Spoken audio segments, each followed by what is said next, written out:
Hi, it's Dino from the High Press, and today we're covering bribery and scandals in football and some of the big ones over the years. Now, with the news today that the president of the Barcelona team, Juan Laporta, is facing some big legal issues right now. Spanish prosecutors have just found out and they investigated him and 6 others for potentially bribing a referee, Barcelona. The payments under investigation totaled around £6.3 million. Whoa, good money for a referee, allegedly.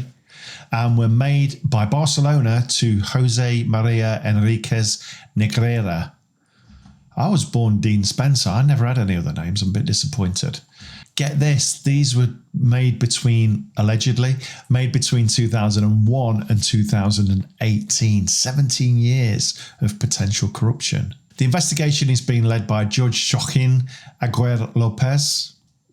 I hate these really nice names. And he is looking into the money that went from Barcelona to the referee and his company, Dazzling 95. This does raise questions about whether Barcelona did something corrupt or illegal by paying the referee, allegedly. However, Barcelona says that it's done nothing wrong and say the payments were for consulting work, including reports about refereeing. UEFA has now also started an investigation, but for now, Barcelona can still play in the Champions League, but UEFA has not decided if Barcelona will be allowed in their competitions in the future. Another one that you must remember is the Qatar 2022 World Cup bid. I actually remember watching that live on TV. It looked so dodgy even before the controversies came out.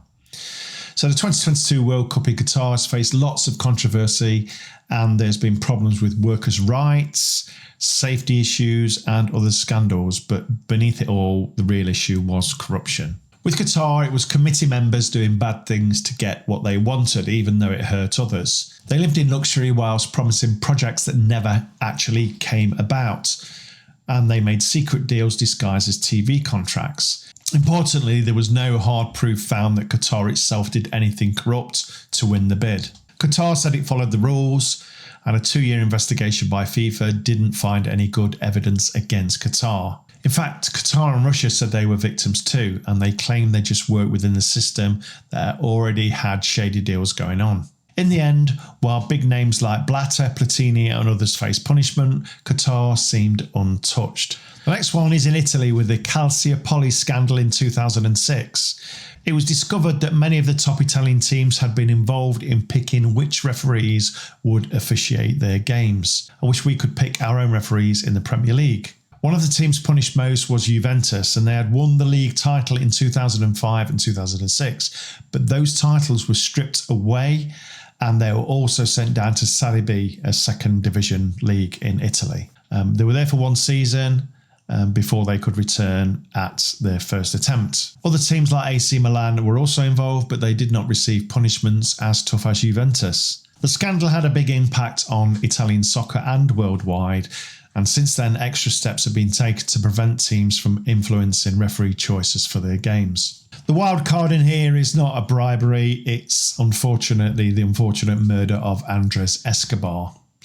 I remember this also, and I remember the own goal, but in 1994 there was a tragic murder related to the World Cup where Colombian player Andres Escobar was killed shortly after his team was eliminated from the tournament.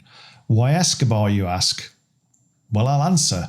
Escobar was unfortunately involved in an own goal, and many believe that this own goal led to his death. It is thought that some Colombian drug traffickers had bet a lot of money on Colombia in the World Cup, and when the team lost after Escobar's mistake, these criminals may have targeted him in anger and killed him. As seen in this video, Escobar's own goal was simply an unlucky accident, as it can happen to any player, but sadly he was murdered after returning home.